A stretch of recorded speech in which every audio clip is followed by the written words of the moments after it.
Are you planning your next travel adventure? Are you using AI generated content? Or are you listening to travel podcasts, watching travel shows, reading books, memoirs, articles? How are you doing it? We here at Big Blend Radio feel it's really cool to connect with the travel writers and the destinations, the actual tour companies to see what's going on. They know their land.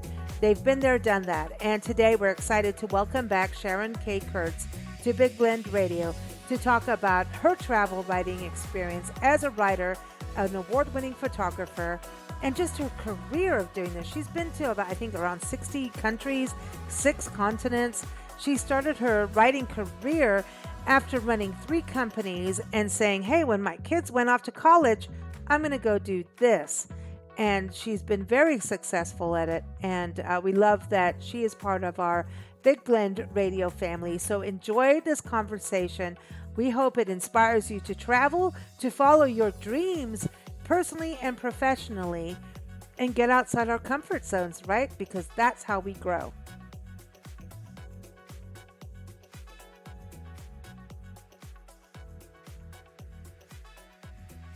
Welcome, everybody. You know, Nancy and I love to have different guests on our show, and we have new guests. We have old friends as well that come on and share their expertise and often their travels and adventures. And Sharon Kurtz is one of our Big Blend Radio friends here. And so she's been on our show a few times. Sometimes she takes us to Egypt. Sometimes she takes us to Texas. You never know. Sometimes it could be Poland. So she's been around the world, and you're going to hear more from her on Big Blend Radio. So we wanted to just sit down and have a chat with her and have you get to know her a little bit more than all the destinations she's always talking about. But first, Sharon, welcome back. How are you? Thank you, Lisa. I'm very well. Now, you just came back from the same place Nancy and I just came back from. Number one, you're in Austin, which is where we just came back from. But we all ended up within, I think we probably could have waved at each other driving. You were going in as we were leaving Port Aransas. And I know we're going to do a show. We're going to do a show in the future on this because there's an amazing wildlife refuge. So what was it like going and traveling within your own state? Let's put it that way, because normally it's an international conversation. Well, I like writing local stories, and I'm a traveler. I like to go far flung places, but I'd never spent much time on the Texas coast because I moved from Dallas, and when you live in North Texas, it's 8 hours to the Texas coast driving. So Austin is only 3 hours, and I got an invitation to visit from the Visitors Bureau to write about the Whooping Crane Festival. These migratory birds, they're endangered. They winter on the Texas Gulf Coast. And I loved Port Aransas. It's beautiful. It's a beautiful town, and it's got all that idyllic seaside kind of. Didn't you feel like a kid going there? Like I wanted like an ice cream cone, and that whole kind of feeling. It felt like you could say, go play, kids, and have them go down to the ice cream shop and on their bicycles, and you can walk the beach for miles and miles, and it's not awesome. It doesn't feel built up or commercialized. It just feels natural. Yeah, I loved it. It's reminded me of Tybee Island outside of Savannah a bit. I know kind of that same thing. Yeah, it's beautiful. And so what's interesting to me is you're off doing a park, and over the time that you've been on our show through the International Food Wine Travel Writers Association, if we say IFTWA, everyone, is so much easier. You are always in a cultural destination. It seems that you focus on history and culture. So this trip to Port Aransas was interesting because now you're getting into nature. So you as a travel writer, do you have a main focus, or do you want to see what's going on? Do you find like we're the blend because we can't stop? Like everything is interesting to us. Yes, I'm like you. We are birds of a feather. I'm a blend. I just love people and learning and history and culture and culinary. I love to write about food and wine. So when I get to a destination, I can't wait to dig deeper. And so nature, I love to write about nature experiences. So how many countries do you think you've been to? About upwards of 60. And do you Wow. know, most of them have been since I've been 50 years old. See, this is good. This is good inspiration because I'm hitting that age. It's coming, and it wants to grab me by the hook and go. You know, it's like you look at it and you go, oh no. And then I read like Martha Stewart built her empire when she was 50. It started Yes, when she was 50. So it's kind of we have to look at it as not as a you know it. We need to look at it as a positive. Let's put it that way. right. We need a new mindset. You know, we are not our grandmother's generation. You don't, and when you retire, you just don't sit home and knit or watch soaps or, take care of grandkids only. I do if that, but if I say not that to only. Nancy, you know she has like a middle finger for a reason, and if I'm sorry, she'll tell me no.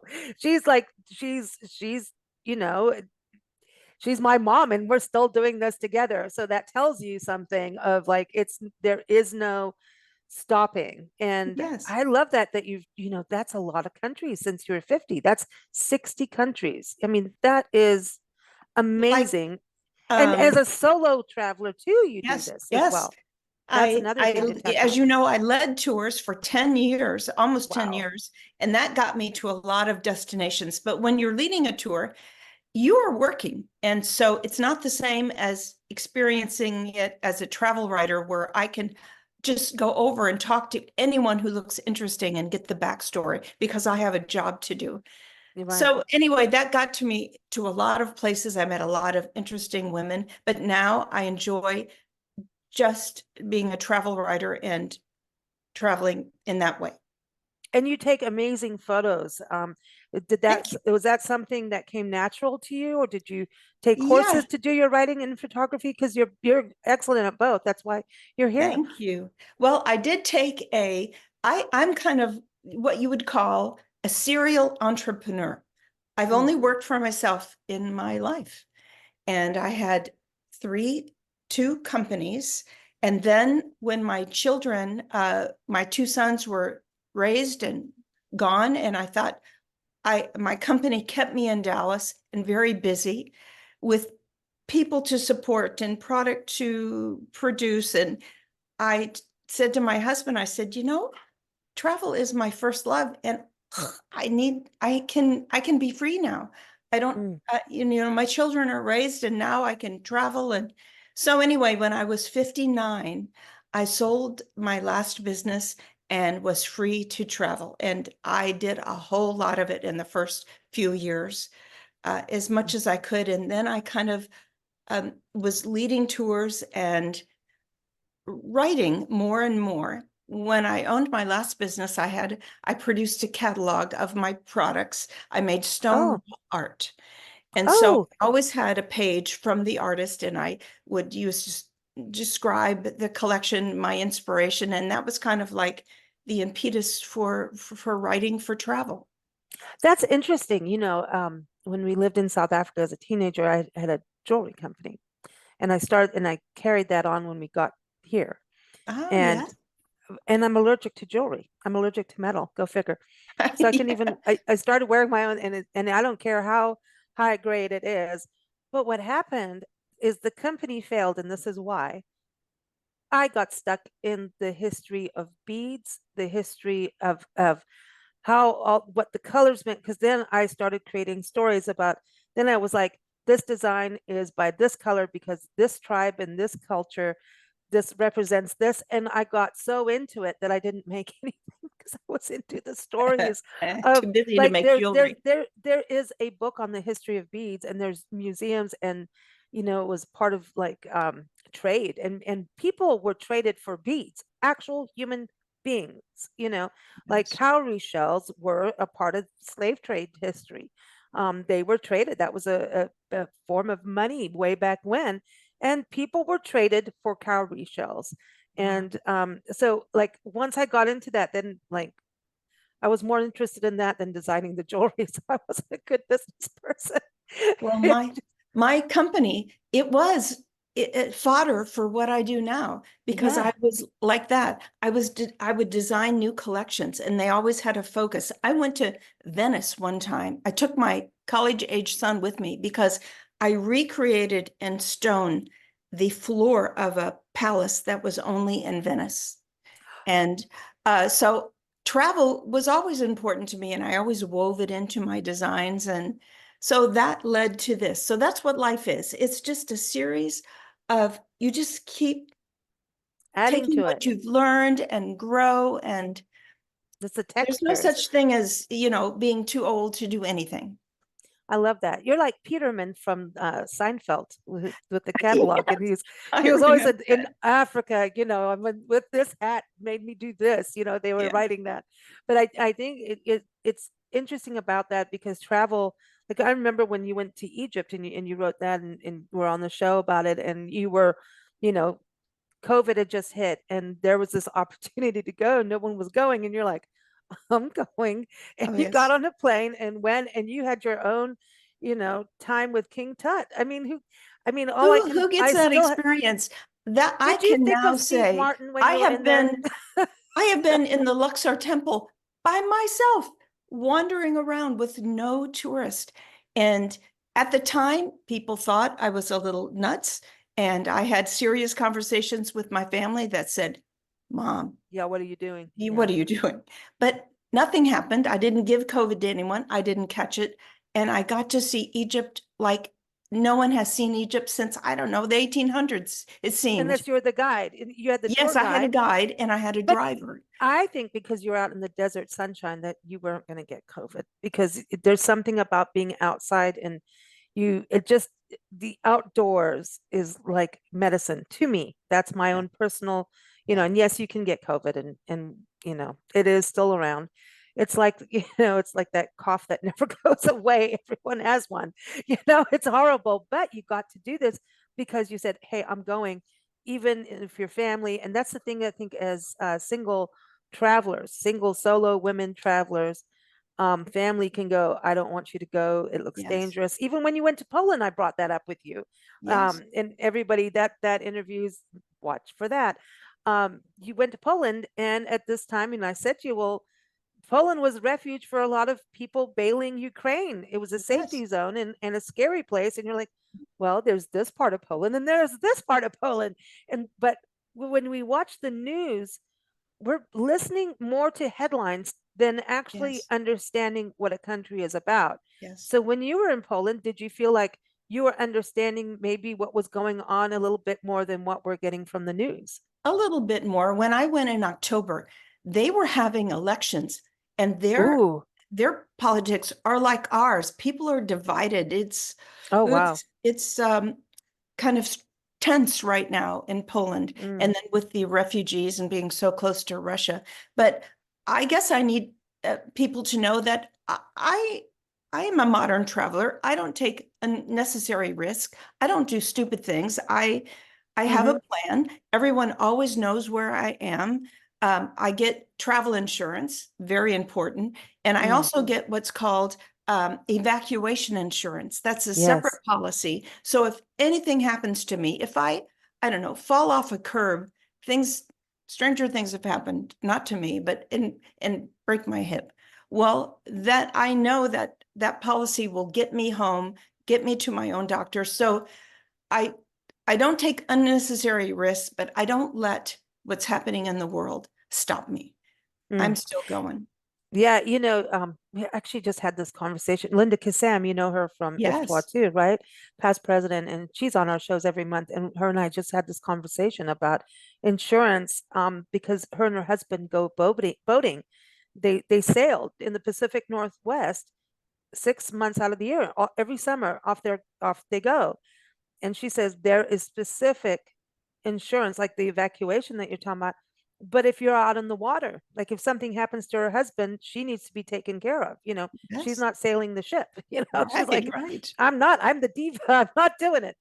So there's different things. So I think, and then Linda Ballou, who's on our show all the time, she talks about evacuation insurance because she had an accident on a horse, a trail ride expedition through the Sierras. She was following in the footsteps of John Muir on this expedition, and I can't remember if she fell off the horse or she stumbled in something because she also wrote a story on it, so like a whole book. So I'm going to get her story straight with the book. But basically, they had to life jet her out. They had to Wow. helicopter out of the Sierras. And at that time, she wasn't even aware of the insurance. But luckily, there were military guys off duty that were bored and they needed something to do. So they took her. They didn't charge her, but it would have been thousands of Oh, yes. dollars. Yeah, it Thousands. amazing. Like I went to one of these travel and adventure shows a good 10 years ago when I started traveling a lot. And Peter Greenberg, the famous journalist who Mm-hmm. writes and is on television, he had a session about this, and he said, if you fall and break your hip, you have to literally get home. You have to buy a seat in first class so you can lay flat. You might have to fly your loved one over to help you.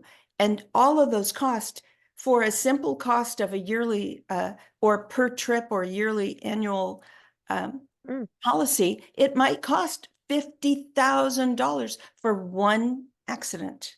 So yeah, it's Yeah. worth it's peace of mind also for my Mm. family that I've got I think this. we're going to have to do a show on travel insurance. I think we're going to have to do one and have all the travel writers come on and talk about this because it is something that we we just go, yeah, yeah, yeah, that won't happen. It's like, do you get the extra insurance when you rent a car?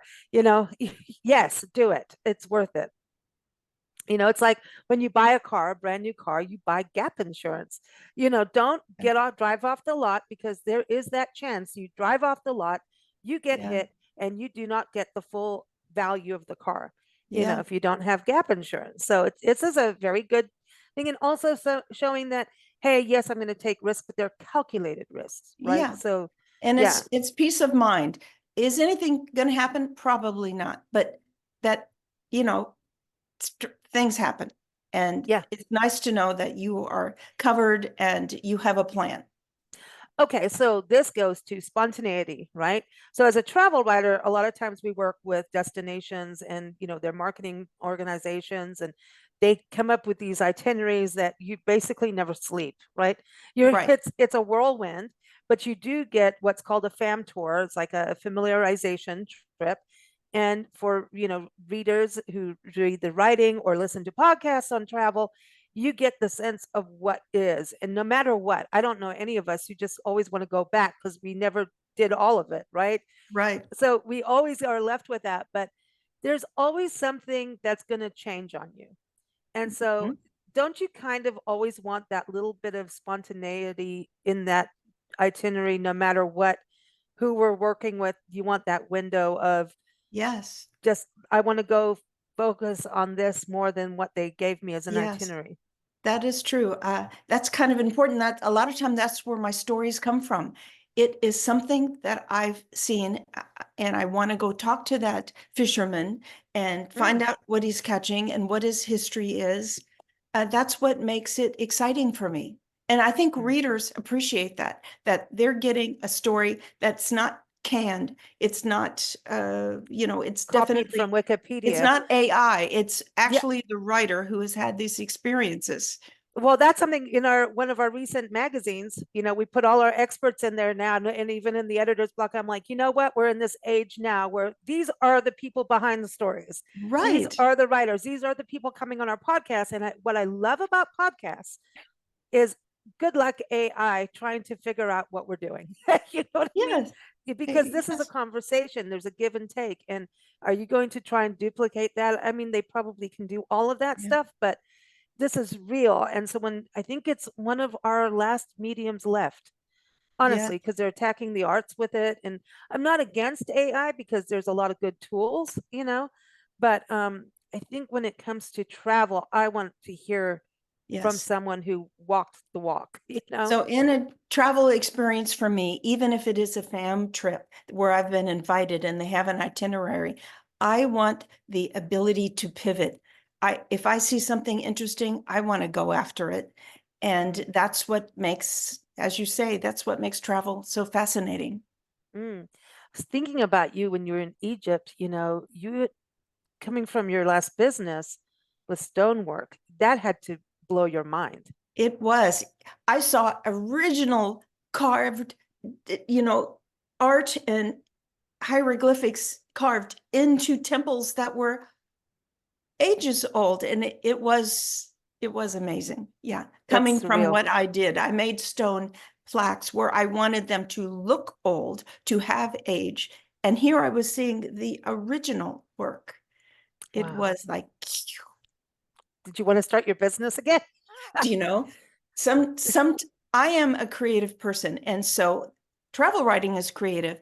But sometimes that's just life. You have nostalgia for what you did. I worked so hard, but I loved my work. And Mm, yeah, I still do at home find a way to work my that into my life still. But yeah, I yeah. sometimes I get the itch. I go somewhere and I think I could create a collection around this. This is not something you see every day. But life moves on. Well, I think through your photography, you're doing a good job of that, of the visuals, of the Yeah. art side that way with your photography, you know? Wasn't it you on a show when you were on a travel writer panel talking about when you take a photo, look at where you're walking? Oh, Wasn't yes. it you who I did was the that? one who It fell was in a you. hole in Tanzania, Africa, because I was looking up, taking a photo of these flamingos and I was mesmerized. I wasn't looking where I was going, and I could have and that's where it would have been good to have. I'm glad I had insurance because Oh, I limped for a few days, but yeah, fell in a hole, not looking where I was going. oh, Tanzania is amazing, isn't it? East Oh, Africa it is, is. yeah, it is. Yeah, where have you not gone that you want to go? Let's see. Well, guess what? In April, I'm going to Machu Picchu in Peru. That's cool. And I've and just there's been unrest invited. in Peru right now too. There's unrest out there. Like, Yes, yeah, Machu Picchu is open right now, but I have been invited. I love for group travel.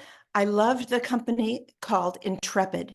Intrepid mm, Travels have travel experiences all over the world, but they have women's expeditions. So I'm going to oh, go with 9 other journalists. We're going to go to Cusco and Machu Picchu and meet with the indigenous women there. that is So cool. I don't know what brought up that point, but oh, that's where I want to go. That's where I'm And you're going going. in April. Wow. Wow. That's going to be amazing. So, do you keep physically fit to be able to do things like Machu Picchu? Because that's a climb. I know a It lady is. that did that and she's fit and she was in her 20s and it nailed her quite a Oh, bit. yes. I need to up my game as far as uh, hiking before I go. But another thing that's a little concerning for me is the altitude. Mm, That's one of the highest places in the world. So I am going 3 days early on my own dime. It's what I usually do to have my mm, own time. But you need to acclimate to the altitude that's smart. in a restful way, not like getting off the plane and, hiking up to Machu Picchu. So that's where Yeah. I'm going to try to acclimate myself. That's really smart. You're giving a lot of good travel tips here Well, because good. altitude is not funny. It actually affects people's blood No, pressure too. it's really You know, important.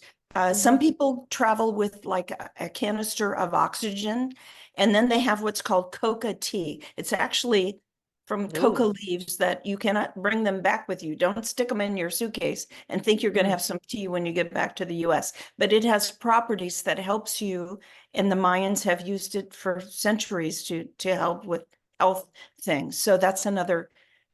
I'll be drinking lots of coca tea when I get there. She's gonna be wound Real up. happy. She's Yeah, gonna be and happy and wound relaxed. up. Yeah, really. No, I think this is gonna be exciting because again, you're going into like this architectural paradise, you know? Yes. So I've been researching like crazy. That's another thing I love about travel writing is you don't travel as a bystander. I research ahead of time, and we all know that the anticipation for travel is almost as important as the trip. You Mm, have, months and days to think about it. When I go to sleep at night, I'm thinking about my upcoming travels. mm. So Do you it's a get whole giddy? Like, aspect. I have a friend who's a travel advisor, and every time she's about to go somewhere, she's like, I didn't sleep last night. I'm like, I know you didn't, because I Yeah. don't. I get giddy. Like, I would know that we're going on a hike when even before the tour, like we would. we're going to get up at 4 in the morning and go to this park, Saguaro National Park or somewhere, and I know that I'm going to see the sunrise. I'm going to feel Earth come alive, Yes. And the night before, when you need your rest, I can't because I'm like a child. Like it Yeah. becomes this giddiness, and I get in the car and I'm like, "Are we there yet?" I'm like so excited about going there. Yet, as a traveler, all of the journey is part of it, right? Yes. But there's this thing that just takes over. Do you have that where it's like it's hard to sleep before you go? Oh, I do. In fact, it's hard to sleep before I go, and then my body gets so messed up with the time changes that when I get home, like I'm still waking up at 4 a.m. because the time in Hmm. Poland from October, and this is February, and it's still hard for me. I wake up at 4 o'clock everywhere I go, no matter where. My Isn't that we don't funny? have a clock anymore, and it's like, and so when just whenever you come on radio shows, double check my time zone because and then if I mess it up with somebody, I will always mess it up with them because if I've been where they are and I've met them online or met them in person, I will forget where I am and think I'm there. Yeah. So my body goes that. So I can look at every calendar. Everybody's like, you've got timeanddate.com. You got all these things to look Yeah. at where it is. Doesn't matter. I can look at it till the cows come home. What my body says and what is happening are two different. Yes. It just Well, you're is. younger than I am, but my husband, he's so funny. My dad would wake up, like if he came to visit us and he was going to leave the next day, we'd wake up and find out he got up at 1 a.m. and they took off. And so my husband calls me Wally. That was his name. So whenever I wake up at 4, he says, Wally, now come on, you need Go. your rest. That's funny. That is funny. So where are you going this year in this country? All Do you right. have any plans? Yes, in the fall, I'm going to the Great Smoky Mountains, but they're on Awesome. what's called the peaceful side, and I'm going to go Mm, to a fall festival. I'm so looking forward to that Appalachia and crafts and mm. pumpkins and a wonderful, down home fall festival. The colors are going to blow your mind. I Um, know that we can see them in books and everything, but you have to go. That's the thing. It's we practically live out there half the years going out, the um, Smoky Mountains, Blue Ridge Parkway. If you get a chance yes, to drive the Blue Ridge Parkway and go through that and the leaves. Also in Smoky Mountain National Park, yes. there's areas where that's the time when you're going to see the elk rutting. And Oh, it's, yeah, it's an American treasure. I'm I'm just going to really say that. looking forward to that. And another trip I'd like to do this year, maybe in late summer, is the North Carolina coast. I've never Oh, been to the yes. Outer Banks. I've never been to Ocracoke Island. And Mm, when I went to this big travel show in January where we meet with all these destinations, I met with them. And when I look at those wild horses on the beach, and I've just got to go. yeah. That's on my list. It's beautiful. Nancy and I did one drive, and there's also a National Wildlife Refuge close to there, Alligator National Wildlife Refuge. And guess Mm. what? There's alligators. Well, so I'll do anything to see an alligator, right? But there's also red wolves that I Oh, wanted to say red panda bears for some reason. I don't know why, but they're red wolves that they're reintroducing back. And so this ah, wildlife refuge is known for this. So if you get a chance to do that while you're up there, it'll be mind blowing. And that area, that coastline has got so much history. The whole yes. North Carolina coast, well, all of it. It's the history is insane. And I Wilbur want to do more Wright of that too. and the flight, that's Oh, where it yes, that's happened. right. Yes, And that's right. that There's a history. national seashore up there. So you've got work to do. Yes, I'm looking forward to that. It's sad, isn't it? Sad life, all these Yes. things you have to, I'm sorry, I'm going to North Carolina. Oh no, I'm going to Egypt. I don't know. I'm going to Machu Picchu, sad life, but I think Yes. you're going to have a wonderful time in Machu Picchu. Do you have any other international trips planned? Yes, just in 2 weeks, I go to Canada, Oh, Banff and Jasper in no. Are you Alberta. kidding me? Yes, I've been Oh, invited to go. It's there's a collection of luxury properties in national parks called Pursuit, and they've invited me in a small group. We're going to go up to the Pyramid Lake Lodge, an alpine lodge north in Jasper, and we're going to walk the ice canyon, it's called. It's a wintertime experience. And so I'm gathering, since I've moved, all of my clothes are like this. So I'm gathering winter clothes anywhere I can find them under the bed, because it's almost springtime in Texas, but it is bitter cold up in Alberta, Canada. Yeah, but that's going to be magical. Banff and Jasper are like, yeah, Nancy keeps talking that we need to do that. We need to do that, Yes. So that's going to be so going to these extremes. That's the thing too. It's kind of amazing, isn't it? It's humbling, Yes. when you travel, when you experience these things, it's Yes. just like, oh yeah. Um, yeah, we can't control everything. Yes. And the funny thing is, cold to hot, I I'm lucky that I don't catch colds. I don't I'm just so excited. I think when you're happy with your life and you're busy, your adrenaline is up, and I think you're kind That's of, also being outside. That's that yeah, whole being thing to me. outside. And you embrace whatever's going on. We did that in the Pacific Northwest this winter. It was cold. But there was an exhilaration you get, Mhm. that hey, I did it. Just On sitting this trip, inside. I will be ice skating on an alpine lake.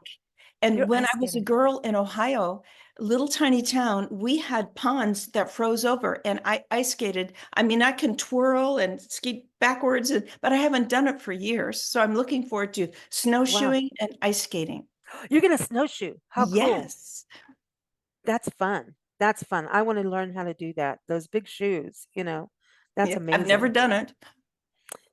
I haven't either, but Nancy and I dressed up as clowns for a nonprofit thing that we were doing, raising funds for an animal shelter, go figure. And we had those huge clown shoes, and I learned how to walk in them. Yeah, So if I could walk and dance in them and entertain people in them, I figure I could snowshoe. yeah, yeah, yeah. Oh, well, you're going to have to report back and let us know how I you do in those will. shoes, going from skates to big shoes. Who knows? That's going to be fun to do. But everyone, SharonKKurtz.com. We've got that right for your website. That's That's right. the, and also you're on Instagram. That's your main social Yes, media. yes. That's where I post a lot of my travel. I have a Facebook page, but somehow Instagram is where I gravitate because I love pictures, and that's what Pictures. it Yeah. is. So, Okay. And that's Sharon_Kurtz. yes, Shar, my first four letters, Shar_Kurtz, and you can Okay. find me on Instagram. All right. So everyone, if you just go to Sharon's website, Sharon Kurtz, kkurtz.com, and that's Kurtz with a K. Go there, Yep. and you'll be able to connect with her through everything there. But it's so much fun to chat with you again. You too, Lisa. All right. We'll talk again. You know Okay, that. look forward to it. Thank you for listening to Big Blend Radio. Keep up with our shows at bigblendradio.com.